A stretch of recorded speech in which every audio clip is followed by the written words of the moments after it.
Bonjour à tous et bienvenue sur ma chaîne, la Fée Indigo. Je vous retrouve aujourd'hui pour un nouveau tirage sur la nouvelle lune qui se passe en Vierge cette fois. N'oubliez pas que c'est un tirage général qui ne pourra pas parler à tout le monde. Et si d'aventure cela ne vous parle pas, je vous invite à aller visiter les autres chaînes YouTube parce qu'il y a plein de tirages et comme je vous le dis, on ne peut pas plaire à tout le monde. Alors, on va commencer avec le Saint-Belon. Alors, comme d'habitude, vous savez que ça se voit, c'est en direct. Je ne prépare rien. Oula, ça a bougé. J'espère que c'est ok. Ça a l'air. J'espère que la rentrée s'est bien passée, que vos petits bouts ont retrouvé le chemin de l'école avec joie. Le mien, il était tout content. C'est toujours émouvant de les voir partir avec leur cartable. Hein. Allez, qu'est-ce que le Saint-Belon a à nous dire? Quelles sont les énergies de cette nouvelle lune? Qu'est-ce qui arrive vers toutes les personnes qui regarderont cette vidéo, s'il vous plaît? Un message clair. Il y en a trop.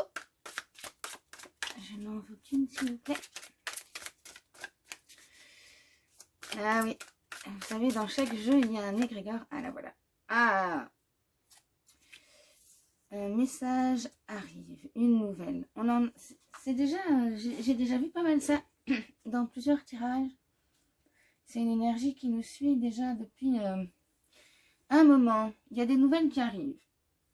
Donc on voit bien, c'est Mercure avec ses petites sandales ailées, le messager des dieux, Hermès chez les Grecs. Et il tient un parchemin en main. Il a des nouvelles à nous apporter. Très bien. Cool. Attendons les nouvelles avec impatience. On va prendre une petite carte ou deux du tarot des déesses pour compléter. Hop. J'ai fait ça comme mieux, c'est pas grave. Voilà. Hop là. En tout cas, ici, il fait super beau. Je sais pas, vous avez senti, les énergies ont switché il y a à peu près une bonne semaine. Ici, en plus, il fait un soleil radieux. Ça donne du pep, de l'énergie, de la vitalité, l'envie d'avancer. Ah, voilà. Le 6 de coupe. On avait trop. Le 6 de coupe. Le 6 de coupe, c'est un deuil. Il faut vraiment qu'on... Peut-être une nouvelle qu'on nous apporte et qui nous permet de mettre un terme à une situation, de mettre un terme à un cycle. En tout cas, ça peut être une information qui permet de faire un choix aussi. Avec l'énergie des amoureux, cette chère Aphrodite. C'est clairement... Soit on peut mettre un terme à une relation pour en démarrer une nouvelle. Mais il ne faut pas oublier que l'énergie des amoureux, elle est un petit peu double dans le tarot. Ici, évidemment, Vénus, elle est la triomphante. Et elle est suivie par l'impératrice. Ok. Donc, c'est vraiment plutôt mettre un terme. Il y a une info qui nous permet de mettre un terme, de mettre fin à quelque chose pour retrouver, en fait, ces deux parties de soi et reprendre son statut d'impératrice, pour les hommes, ce sera son statut d'empereur, même si les cartes du tarot n'ont pas exactement la même signification. Ce sont quand même des personnes qui ont du pouvoir, qui sont très ancrées également et qui ont besoin de commencer quelque chose au début du tarot également. On va compléter avec le Tanis Lenormand. C'est un petit jeu qu'a créé Célia Melville. Je l'aime beaucoup, il est tout doux. Et avec toutes ces jolies couleurs et ce beau soleil, j'avais envie d'un peu de bariolage, je dirais. Même si c'est un mot qui n'existe pas. Hop, allez. Le petit anis, les énergies de la nouvelle lune. Qu'est-ce que ça nous apporte? L'amitié, la fidélité.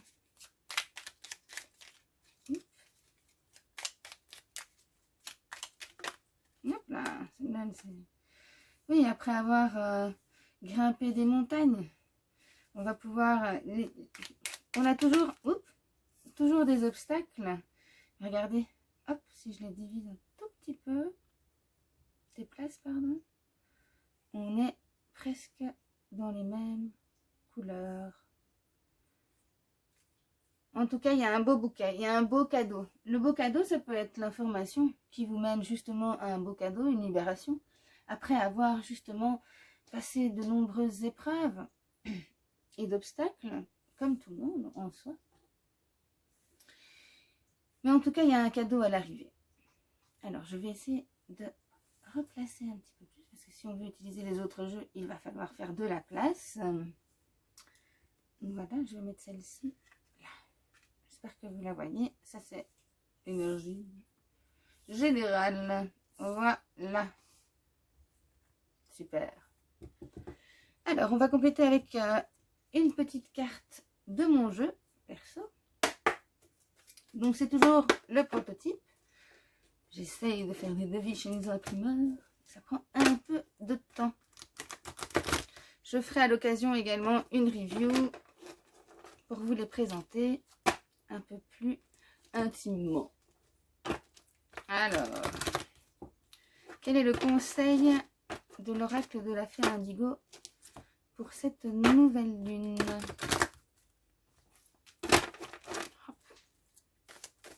Ah ben voilà. On est en pleine guérison. C'est exactement ça. N'oubliez pas aussi de créer du lien. On a, dans les circonstances actuelles, on a beaucoup divisé les gens. Il est temps de recréer du lien et ça permet de guérir également. Mais il y a une nouvelle chose qui arrive, ça c'est certain. Alors, on va compléter encore avec, comme c'est la nouvelle lune, j'ai sorti mes oracles lunaires. Allez.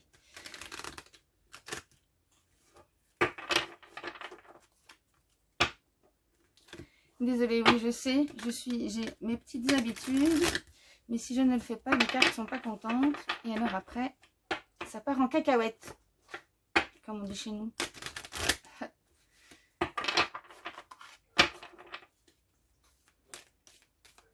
C'est parti. D'autres détails, s'il vous plaît? Y en a-t-il? Bien sûr. Voilà, guérison. Amour de soi-même. On est encore aussi dans le 6 de nouveau. Il se répète. Donc voilà, c'est aussi un deuil à faire pour se choisir soi-même. Avec les mêmes couleurs. Regardez, le bouquet se retrouve dans ses cheveux, la couleur de l'impératrice. C'est vraiment... elle se complète vraiment bien. Oui, donc le cadeau, c'est peut-être vraiment de reprendre son pouvoir, reprendre sa place, se faire confiance, se refaire confiance.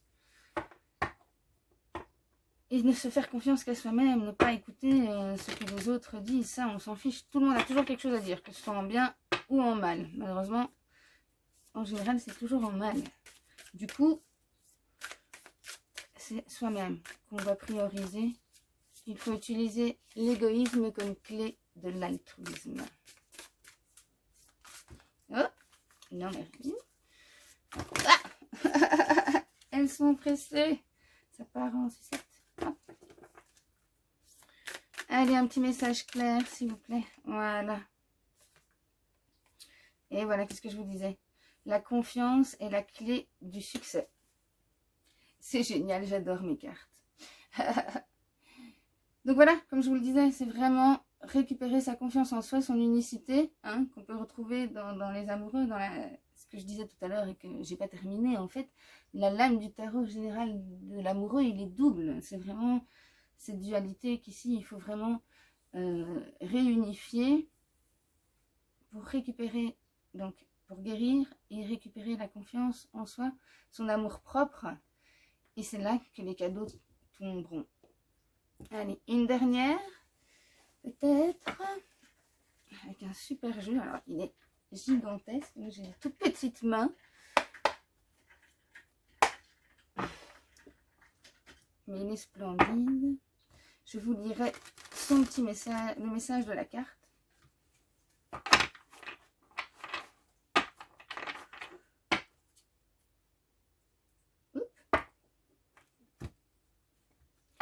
Oui, comme d'habitude, un petit peu de patience. Comme je suis nulle en montage, je ne peux pas à chaque fois couper les moments où je bats les cartes pour que ça aille plus vite. Mais la patience est une vertu, n'est-ce pas? Ok. Allez. Ah, je crois qu'il y a ma bougie qui s'est éteinte.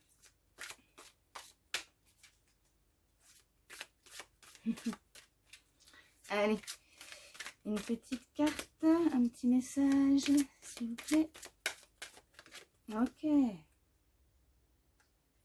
On est sur le chat Gémeaux de la maison 3. Les chats, en général, dans ce jeu-ci, ils nous donnent des conseils. Donc, justement, allons regarder de ce côté-là. J'avais préparé en plus. Voilà, c'est le voyage de Rita Van et ses 12 chats. Alors... Et bien voilà, je tombe tout de suite sur la page. Ça c'est cool. Le test de ton voyage. Pensée et communication. Penser nous permet d'organiser et de structurer mentalement le monde qui nous entoure. C'est ainsi que nous communiquons aux autres qui nous sommes et comment nous nous situons. La qualité de notre partage dépend de notre manière d'intégrer notre environnement dans notre perception du monde. C'est le test de la pensée. Traditionnellement, la maison 3 nous parle de notre environnement immédiat et de la manière dont nous nous y insérons. Quand nous la rencontrons, il se peut très bien que notre situation soit liée à cette question. Cependant, dans la dynamique du voyage, il s'agit plus de la manière dont nous communiquons avec les autres. C'est aussi la maison de la pensée concrète, la pensée abstraite relevant de la maison 9. C'est plus particulièrement cette question qui est soulevée ici.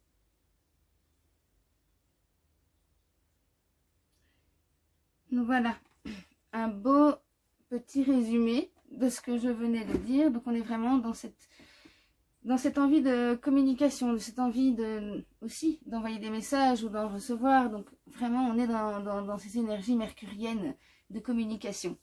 On le retrouve donc avec le chat Gémeaux. Les Gémeaux en plus sont connus dans l'horoscope, dans le zodiaque je veux dire plutôt, comme étant le signe qui communique le plus. Donc c'est très très raccord avec tout ce qu'on a ici. Je vais terminer avec, ça faisait longtemps que je les avais plus du tout sorties, celles-ci. Ce sont des petits conseils des animaux. On va lui demander un petit conseil, je l'aime beaucoup, il est très joli.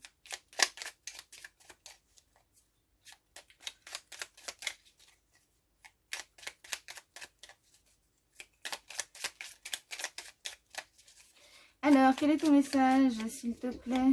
Quel esprit animal veille sur nous en ce moment, mis à part le chat? Ah, la voilà. Ouh. Voyons ça. La colombe. Je pacifie mon monde intérieur pour pouvoir ensuite offrir cette paix à l'univers. C'est un magnifique message. On est de nouveau dans du vert, dans de la guérison, évidemment. Eh bien, je ne pouvais pas mieux dire comme conclusion. J'espère que ce tirage vous a plu. Je vous remercie de m'avoir écouté jusqu'ici. Je vous remercie également pour vos abonnements. Ça me fait vraiment plaisir. Ça me donne envie de continuer. Donc, un grand merci. Et je vais vous souhaiter une très bonne journée. Et je vous dis à bientôt. Gros bisous.